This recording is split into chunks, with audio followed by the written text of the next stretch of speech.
tidak suci jika harus menikah dengan laki-laki tua itu.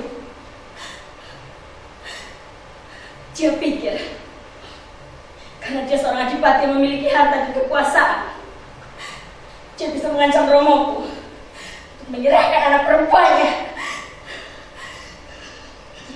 Bocah!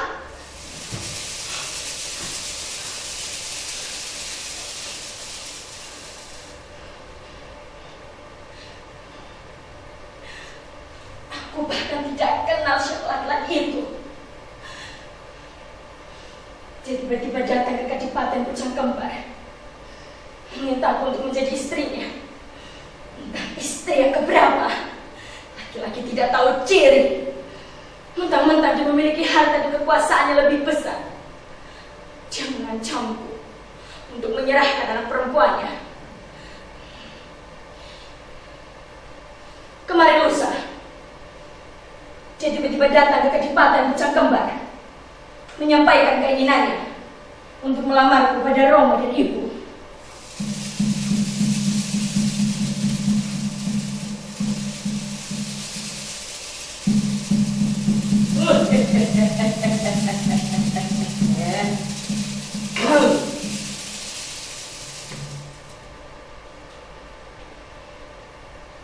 Jadi, maksud kedatangan saya datang ke Kadipaten Pucang Kembar ini tidak kurang dan tidak lebih untuk melamar Nimas Ayu Sulastri, anak adipati, untuk menjadi istri saya. Tentu saya memiliki niat yang mulia. Kadipaten Bulupitu dan Kadipaten Pucang Kembar memiliki hubungan yang lebih baik untuk mendatangkan kebaikan bagi kita bersama. Saya harap Adipati mau menerima niat baik saya ini, meskipun umur saya dan Adipati hampir sama, atau saya sedikit lebih tua ya. Tidak usah dipikirkan, itu bukan masalah yang berarti. Saya harap Adipati mau menerima saya sebagai anak menantu.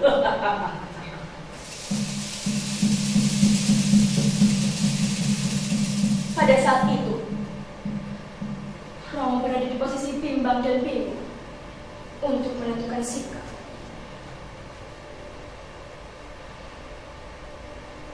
Saya merasa terhormat.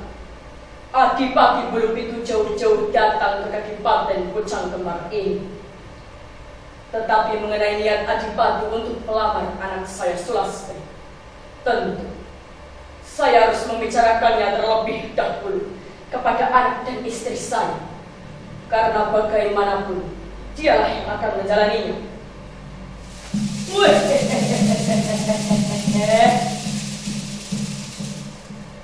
Pemimpin di keluarga ini kan sampean, kan Mas Adipati sendiri. Untuk menentukan sesuatu seperti ini, kenapa harus tanya kepada istri dan anak? Sudahlah, biar efisien, menyingkat waktu. Biar saya tidak harus bolak-balik ke sana dan ke sini lagi. Buang-buang biaya perjalanan saja. Boyo diputuskan sekarang.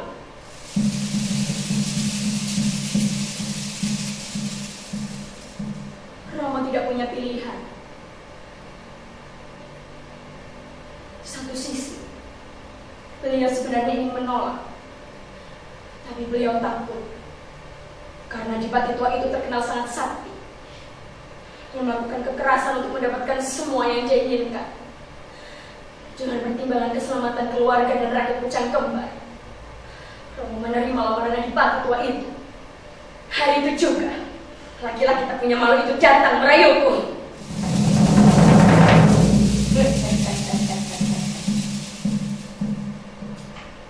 Dimas, ayo. Aku tahu Dimas masih malu-malu. Itu mungkin karena baru sekali ini kita bertemu. Nanti, kalau kita sudah sering bertemu, Dimas pasti sudah tidak akan malu-malu lagi.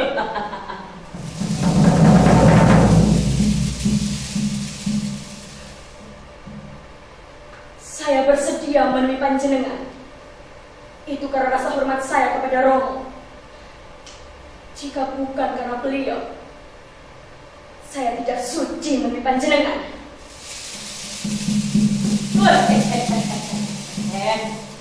Menggemaskan sekali perempuan itu.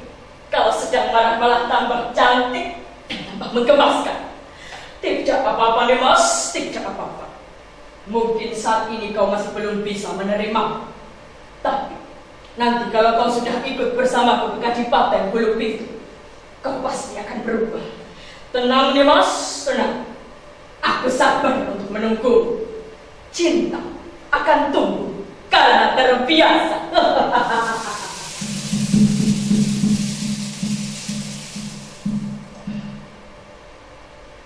Siapa bilang aku akan mau dibawa ke Kadipaten Bulu Pitu? Siapa bilang kau punya hak untuk menolak? Satu hal yang harus kau tahu nih Mas, tidak ada seorang pun yang bisa menolakku. Apalagi bapak sudah menerima lamaran. Aku Jakapuri, Adipati Bulu Pitu. Kalau kau berani menolak lamaran, itu berarti akhir dari kisah Kadipaten Pucang Kembar ini. Kadipaten Pucang Kembar ini akan hancur lebur, rata dengan tanah.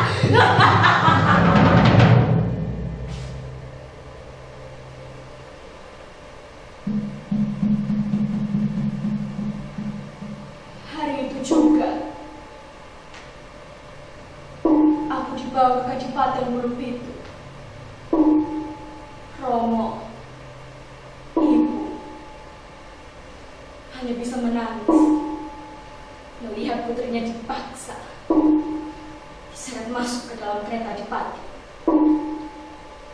Di sepanjang jalan, laki-laki tua itu merayuku, mengiming-imingi ibu dengan harta kekayaan yang katanya akan dia berikan kepadaku, asalkan aku mau patuh dan menuruti semua yang dia inginkan.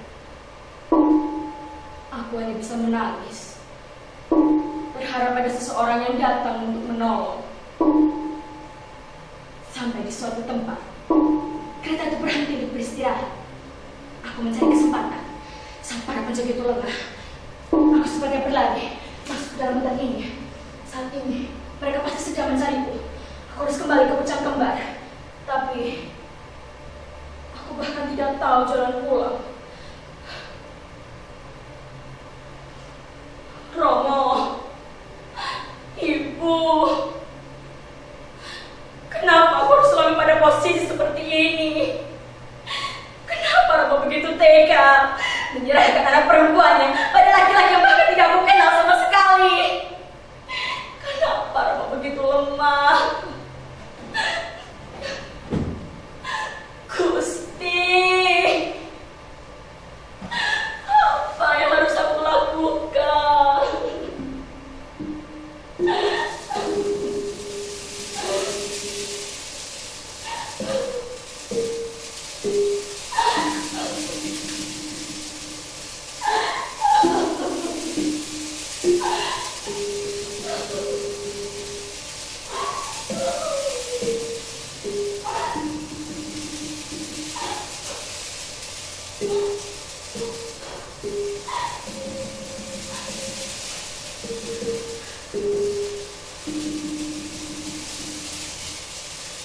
Kenapa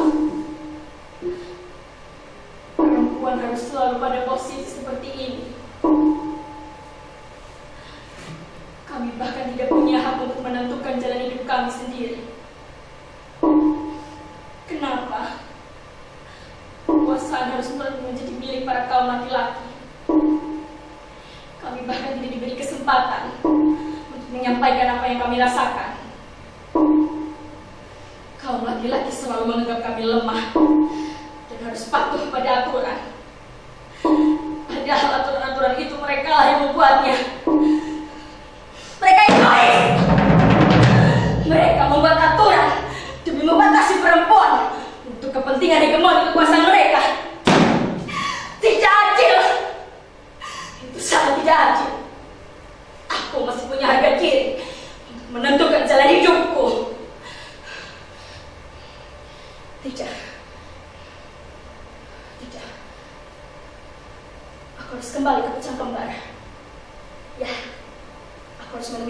ibu dan menyampaikan yang sebenarnya bahwa aku sudah memiliki pilihan hatiku bersama seorang pemuda bujang kembar, Kakang Jana namanya.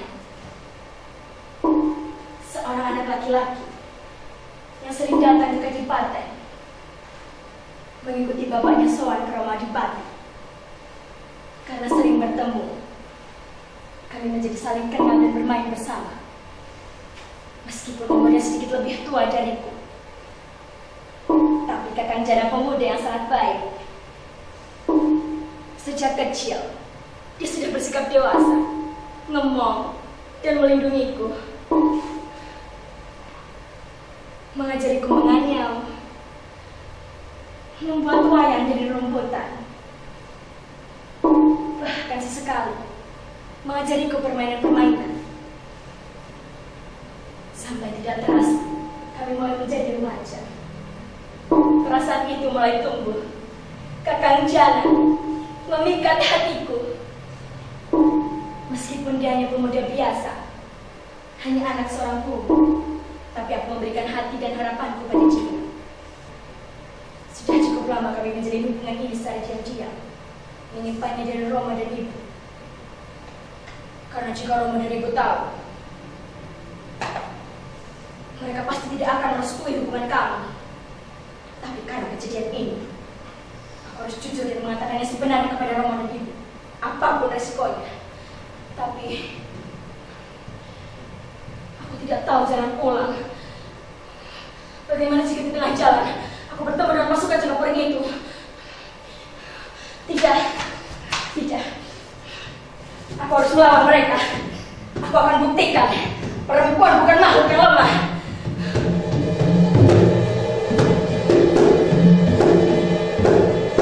Aku Selasri, anak Adipati dari Kadipaten Bujang Kembar.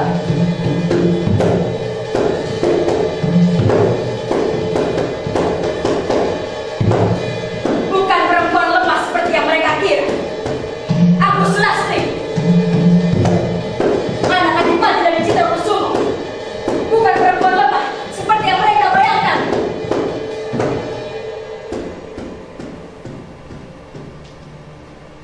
Tapi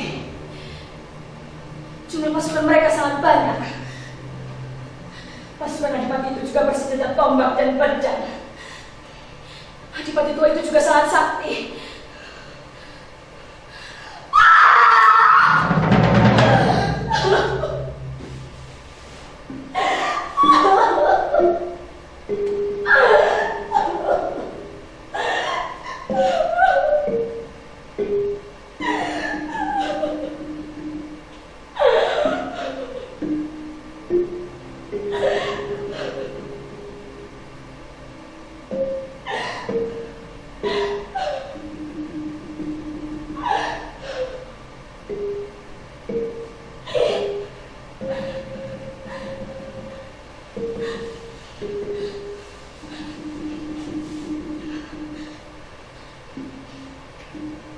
Iya, Kakang Jana. Kakang Jana pasti akan datang untuk menolongku. Dia pasti akan datang untuk menemuiku. Terserah dia akan membawaku kemana. Kakang Jana, tolong aku. Kakang Jana, tolong aku.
aku mati untuk memperjuangkan hidupku.